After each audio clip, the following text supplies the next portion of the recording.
merci beaucoup pour ce bon accueil. Je suis très heureux d'être là avec vous cet après-midi. Effectivement, ce dont j'ai envie de vous parler, c'est un extrait ou une synthèse de cette étude Nature, Santé, Engagement vers une nouvelle approche de la transition, de la transformation écologique. Alors, pour rentrer tout de suite dans le vif du sujet, j'ai envie de vous lire un petit texte. Vous allez voir ce que je veux dire par là. Ce texte est tiré d'une grande ONG française pro-environnementale. Le réchauffement climatique est un problème majeur posé à l'humanité tout entière et la crise s'aggrave. Les émissions mondiales de gaz à effet de serre ne cessent d'augmenter et l'année 2021 est la plus chaude jamais enregistrée. La Terre se réchauffe, les calottes glaciaires fondent, les catastrophes climatiques se font plus fréquentes, plus intenses. Les écosystèmes sont menacés et les réfugiés climatiques déjà une réalité. Notre planète se dérègle, c'est incontestable, et l'être humain est responsable. Les scientifiques sont unanimes.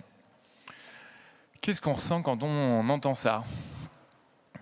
Qu'est-ce qu'on ressent ? Alors je vois quelqu'un au premier rang qui rit. Je pense que c'est un rire nerveux. En fait, aujourd'hui, on parle d'éco-anxiété. Il y a même quelqu'un ici qui voulait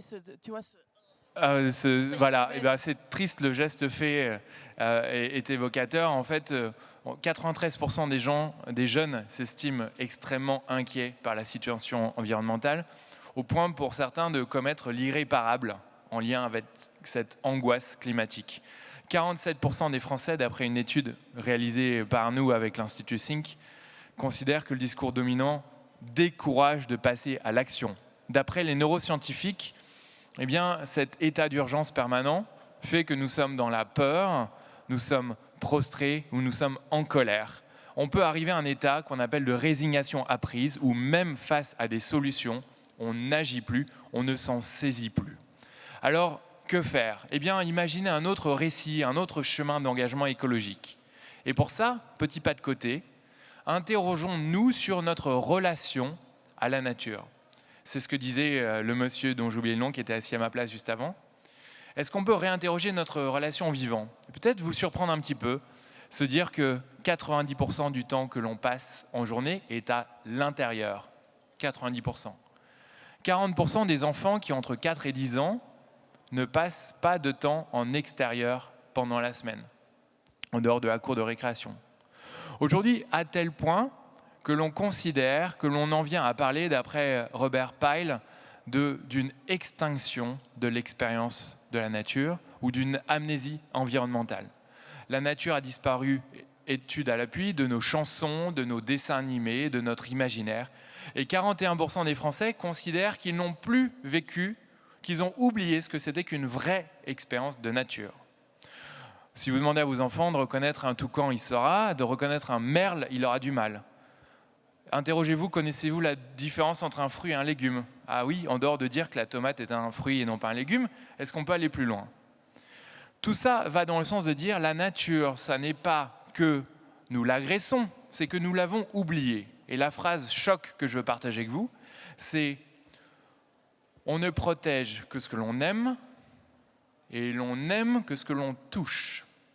Et donc le chemin écologique que je me propose de partager avec vous, et si nous nous reconnections avec la nature ? Et une manière de le faire, c'est de redécouvrir l'infinie largesse de ses bienfaits. La largesse des bienfaits de la nature. Saviez-vous, d'après une étude à la NASA réalisée sur 1 million de personnes pendant 11 ans, grâce à des satellites qui examinent la quantité d'espace vert autour de nous, eh bien, que avoir des espaces verts dans un rayon de 200 à 300 mètres mauvais lapsus, eh bien, augmente l'espérance de vie en bonne santé de 7 à 8 ans. C'est quand même incroyable. On a des chiffres comparables sur les bienfaits d'avoir 10 arbres dans son pâté de maison. Les bénéfices dont on parle sont de l'ordre de diminution de taux de mortalité ou de risque de mortalité de 8 à 12%. On est sur quelque chose de majeur.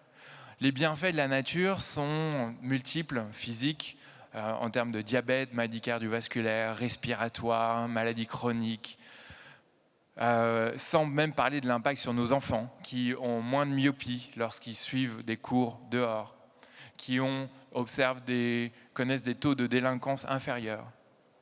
Il suffirait d'avoir une exposition de 30-40 secondes à des images de nature pour voir notre rythme cardiaque s'abaisser. Une balade en forêt, d'après le chercheur Lee, qui est un spécialiste du Shirin-yoku, qui est le bain de forêt ancestral japonais, publié dans des revues scientifiques, revues par des pairs, eh bien, démontre que les bienfaits pour notre corps d'une balade en forêt sont rémanents pendant 90 jours. Non, j'ai mélangé deux chiffres, pardonnez-moi. Pendant 30 jours. Bref, c'est le cas en termes de bienfaits physiques, c'est le cas en termes de bienfaits émotionnels. Si on fermait les yeux et qu'on se réinterrogeait sur les bienfaits de notre dernière expérience en nature, on aurait des mots qui nous viendraient comme apaisé, serein, détendu, en reliance, selon son champ lexical, parfois enthousiaste, plein de vie, d'énergie.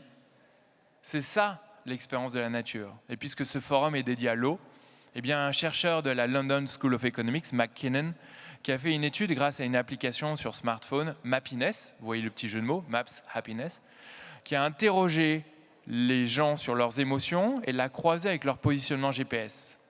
Et ce sont les étendues d'eau sauvage qui délivrent le plus grand bénéfice émotionnel.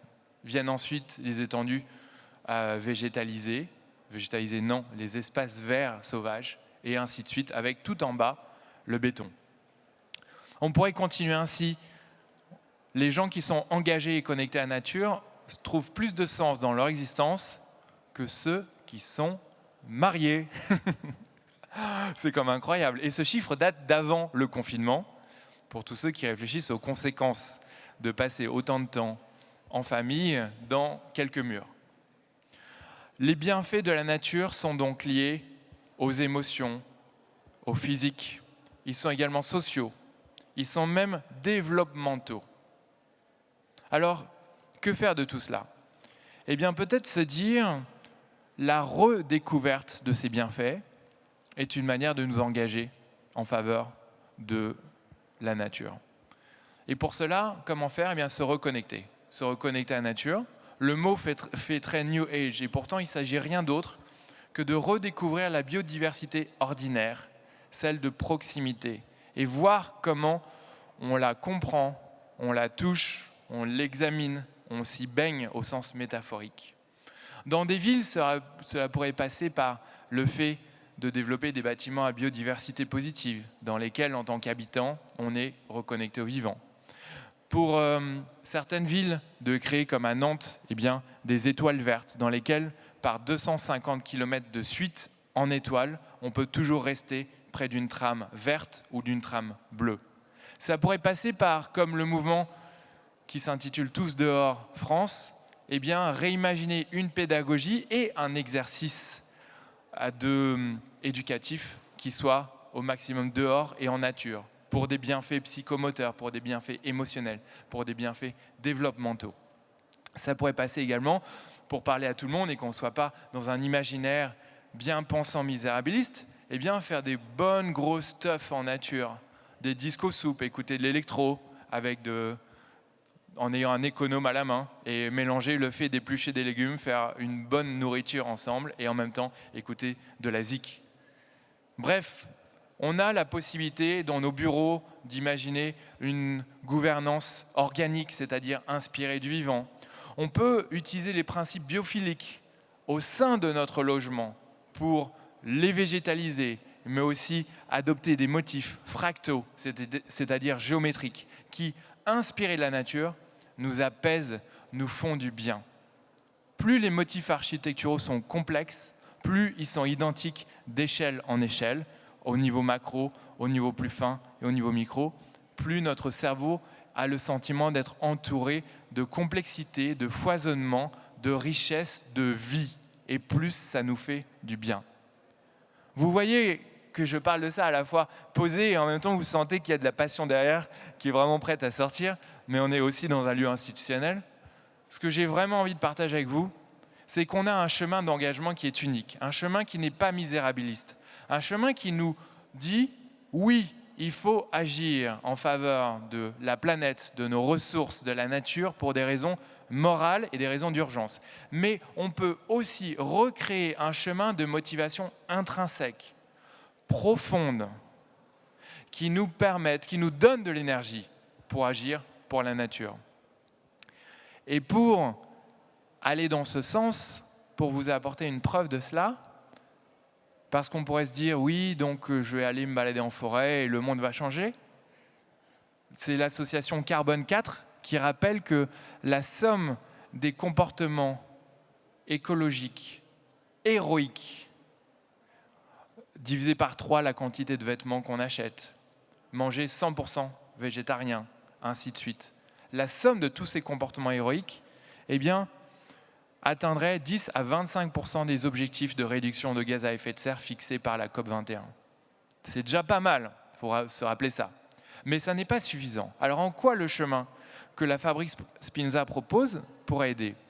Eh bien, je vais prendre un exemple.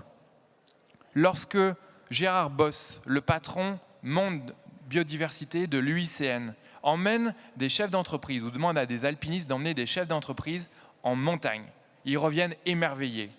Ils ont un mot à la bouche, ils disent « reconnected ». Ils se sont reconnectés de manière profonde à la nature. On parle d'une expérience de awe, A-W-E, effet wow, admiration, fascination, émerveillement devant la nature. Cette expérience-là de connexion avec la nature profonde, elle est possible, on est souvent et nombreux à l'avoir vécu. Lorsqu'on la vit, on reconfigure notre relation au monde. Si on interroge, c'est publié dans une revue scientifique, des personnes, on leur demande, après avoir vécu cette expérience-là, de dessiner sur une petite grille quadrillée où on a placé un soleil d'enfant avec des petits rayons en haut à droite. On leur demande de dessiner eux-mêmes. Ils font un bonhomme. Le bonhomme en question est plus petit lorsqu'ils viennent de vivre cette expérience de « oh ». Mon sentiment de préoccupation de moi-même est moindre. Je suis relié au monde. Le monde a plus d'importance que ma petite personne. Et donc, on est en train de démontrer que cette reconnexion à la nature, possible dans plein d'espaces, elle nous permet de nous changer en profondeur dans notre relation au monde et jusque dans nos préférences. Cette reconnexion à la nature est toujours publiée dans des revues scientifiques. Elle me rend plus prosocial, plus altruiste. Elle me rend plus engagé en termes environnementaux. Elle change ma manière de voir le monde et de consommer. Et donc, si on rassemble ces propos, ce qu'on est en train de dire, pour conclure, c'est que ce chemin, il est même potentiellement à redessiner de nouveaux secteurs économiques. Où tout d'un coup, parce qu'être en nature diminue mon craving, mon envie irrésistible d'acheter quelque chose, eh bien c'est peut-être la possibilité de développer une économie de la connaissance, de la culture, du digital, du soin, de la personne, du care, de l'énergie verte et ainsi de suite, de la relation finalement. Voilà, je terminerai en disant que nous avons la chance extraordinaire de concilier d'un côté une approche urgentiste face au climat et de l'autre une approche hédoniste et qui fait le lit à la fois de notre amour d'une vie bonne, de notre amour de l'être humain et de notre amour de la nature. Je vous remercie.